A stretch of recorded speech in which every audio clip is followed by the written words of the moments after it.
अस्सलाम वालेकुम। आज के लेक्चर में हम डेटाबेस चैप्टर 5 रिलेशनल मॉडल का पार्ट 5 कंप्लीट करेंगे और आज का हमारा टॉपिक है रिलेशनल डाटा इंटीग्रिटी। तो सबसे पहले देखते हैं रिलेशनल डाटा इंटीग्रिटी कहते किसको है।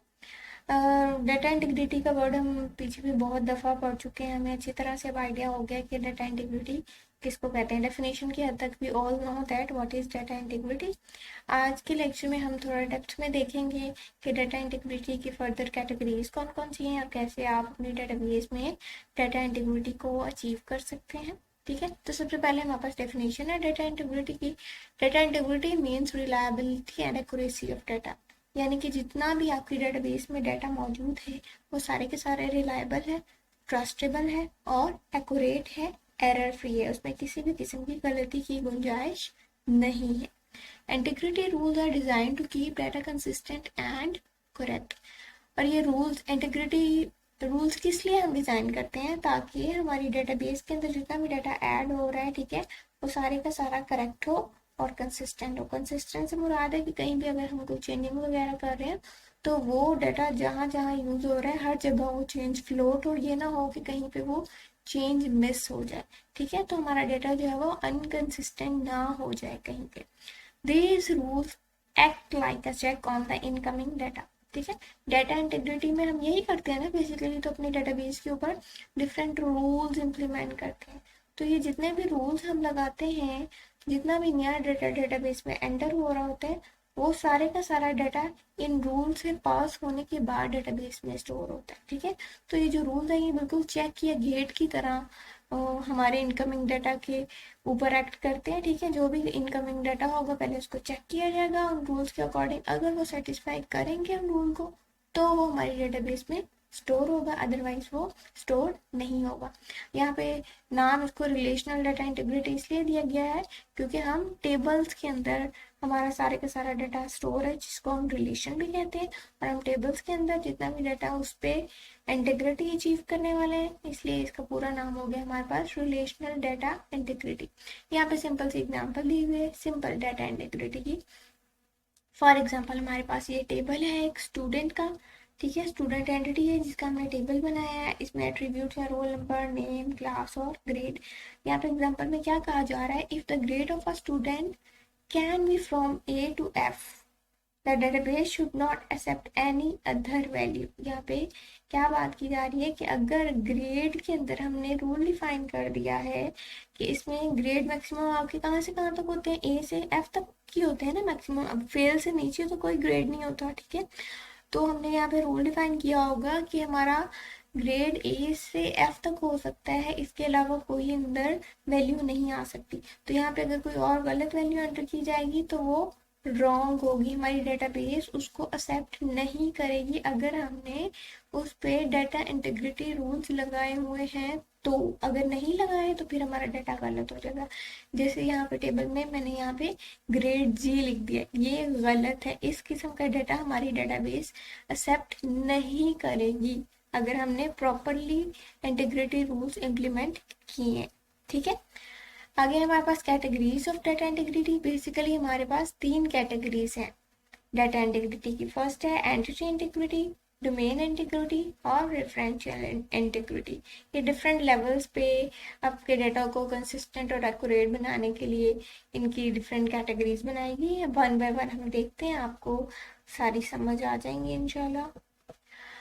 पहली है हमारे पास एंटिटी इंटीग्रिटी। एंटिटी इंटीग्रिटी की डेफिनेशन देखते हैं क्या कहती है entity integrity. The entity integrity ensures that the primary key can not contain null data, it is also called row integrity. पहली बात क्या कह रही है आपकी एंटिटी इंटीग्रिटी, आपकी एंटिटी इंटीग्रिटी ये कह रही है कि आपकी डेटाबेस के अंदर जितने भी टेबल्स हैं या जितनी भी एंटिटीज हैं जिनकी बेस पे आपने टेबल्स बनाए हैं, उनके अंदर जो जो प्राइमरी की है उनके अंदर प्राइमरी की वाले खाने में कहीं भी नल डाटा नहीं आ सकता, यानी कि कहीं भी प्राइमरी की वाला खाना आप खाली नहीं छोड़ सकते हैं। ठीक है, इसीलिए इसको हम क्या कह रहे हैं, रो इंटीग्रिटी भी कह रहे हैं। जाहिर है अगर हम कहीं भी अपनी प्राइमरी की वाले खाने को या उस फील्ड को खाली छोड़ देंगे तो मसला क्या होगा कि हम यूनिकली आइडेंटिफाई नहीं कर पाएंगे फिर हमारे टेबल में जो टपल्स हैं उनको या रोज हैं, ठीक है। या अगली बात यही कर रहे हैं, if the primary key is allowed to have null values it is not possible to identify each tuple uniquely in a relation, ठीक है। तो यहाँ पे मसला क्या होगा कि हम यूनिकली आइडेंटिफाई नहीं कर पाएंगे। ईच वैल्यू इन प्राइमरी की मस्ट बी यूनिक। और दूसरी बात क्या है, पहली बात ये थी कि नल नहीं होनी चाहिए, दूसरी बात यूनिक होनी चाहिए, यानी कि रिपीट भी नहीं होनी चाहिए प्राइमरी की में कोई भी वैल्यू। जैसे यहाँ पे मैंने दो टेबल्स लिए, एक गलत है, ठीक है, जो हमारे रूल्स को फॉलो नहीं कर रहा है एंटिटी इंटीग्रिटी के, और एक सही है जो रूल्स के अकॉर्डिंग है। देखिए पहले गलत वाला देख लेते हैं, इसमें क्या मसला है जिसकी वजह से हम कह रहे हैं कि ये गलत है। देखिए यहाँ पे रोल नंबर हमारी प्राइमरी की है, ठीक है, इस टेबल के अंदर। अब रोल नंबर 1 मौजूद है, रोल नंबर 2 मौजूद है, ठीक है। और यहाँ पे देखिए जैन, जैन के सामने कोई रोल नंबर ही नहीं है, तो प्राइमरी की वाला खाना यहाँ पे खाली हो गया है। तो ये हमारे रूल को ब्रेक कर रहा है, एंटिटी इंटीग्रिटी के रूल को, ठीक है। इस वजह से ये जो है हमारा टेबल एंटिटी इंटीग्रिटी को इम्प्लीमेंट नहीं कर रहा है, इसलिए यहाँ पे हमने क्रॉस का सिंबल लगा दिया। और दूसरा रूल क्या था कि प्राइमरी की यूनिक होनी चाहिए, यानी कि वैल्यू रिपीट नहीं होनी चाहिए, लेकिन यहाँ पे देखिए 1 2 दफा रिपीट हो रहा है, ठीक है। अब इससे मसला क्या होगा, इसमें मसला ये हो रहा है, जैसे मैंने दोनों 1 पे नाम लिख दिया अली, अब मैं 1 को सर्च आउट करूंगी तो कौन सा अली आएगा, ये वाला आएगा या ये वाला आएगा, दोनों मिक्स हो गए ना, मसला हो गया। अब यूनिक नहीं रही हमारी दोनों की दोनों रोज। तो ये बेसिकली एंटिटी इंटीग्रिटी हम इसीलिए लगाते हैं या इम्प्लीमेंट करते हैं ताकि हर रो हमारी यूनिक रहे, ठीक है। ये वाला टेबल अगर आप कंसिडर करें, इसमें हमने एंटिटी इंटीग्रिटी को इम्प्लीमेंट की है। देखिए सारी एंट्रीज प्राइमरी की में एंटर्ड है, कहीं भी कोई खाली नहीं है, नल नहीं है किसी रो के सामने, और सारी की सारी यूनिक भी है। तो इससे क्या हो गया कि हमारी हर रो यूनिकली आइडेंटिफाई हो पा रही है, ठीक है। तो ये आपकी एंटिटी इंटीग्रिटी। नेक्स्ट है हमारे पास डोमेन इंटीग्रिटी। डोमेन इंटीग्रिटी क्या कहती है, a set of values that can be stored in a column is called domain. Domain क्या है हम पहले भी पढ़ चुके हैं, ठीक है। सेट ऑफ अलाउड वैल्यूज, किसी भी कॉलम के अंदर जो जो वैल्यूज आप एंटर कर सकते हैं उसको क्या कहते हैं, डोमेन, उस पर्टिकुलर कॉलम की। जैसे ग्रेड है, इसकी क्या डोमेन होगी, कहाँ से कहाँ तक ग्रेड हो सकते हैं मैक्सिमम आपके, ए से एफ तक, एफ से आगे तो कोई ग्रेड ही ना होता, तो ग्रेड्स की डोमेन क्या बनेगी, ए टू एफ। मार्क्स, मार्क्स की क्या डोमेन होगी, कहाँ से कहाँ तक हो सकते हैं आपके मार्क्स, 1 to 100, तो मार्क्स की डोमेन होगी 1 to 100। सब्जेक्ट, सब्जेक्ट्स में वो सारे सब्जेक्ट्स आ जाएंगे जो जो आपके कॉलेज में पढ़ाए जा रहे हैं, या जो भी उस पर्टिकुलर रोल नंबर के सब्जेक्ट्स हैं।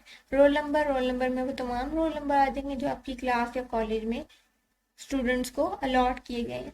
अगर इस टेबल की प्राइमरी की बात की जाए तो यहाँ पे रोल नंबर और सब्जेक्ट मिल के दोनों प्राइमरी की बना रहे हैं, ठीक है। यहाँ पे कंपोजिट प्राइमरी की है हमारे पास। यहाँ पे हम प्राइमरी की को फिलहाल डिस्कस नहीं करना, हमने डोमेन इंटीग्रिटी को देखना है कि उसको वो कैसे हमारी टेबल पे इम्प्लीमेंट हो रही है। अब एग्जाम्पल क्या क्या है, डोमेन देख लिया हमने, ठीक है। डोमेन किसको कहते हैं पता चल गया। एग्जाम्पल देखिए, the marks of a student in a subject can be from 1 to 100। अब मार्क्स वाली डोमेन क्या कहती है कि आपके मार्क्स 1 से 100 तक हो सकते हैं, उससे ज्यादा या कम नहीं, ठीक है। अब डोमेन इंटीग्रिटी क्या कहती है, domain integrity enforces restriction on the values entered in the column, ठीक है।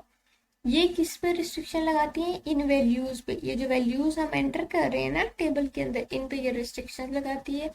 किस तरह के रिस्ट्रिक्शन लगाती है, it specify the validity of a specific data entry in a column, ठीक है।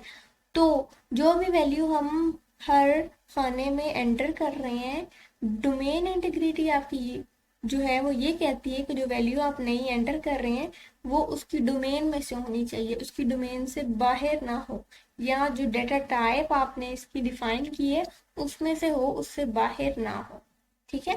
जैसे ग्रेड्स की डोमेन क्या थी, ए टू एफ, यानी कि एफ से आगे कोई ग्रेड आप एंटर नहीं कर सकते, लेकिन यहाँ पे देखिए ये जी ग्रेड आ रहा है, तो ये गलत है, रॉन्ग है।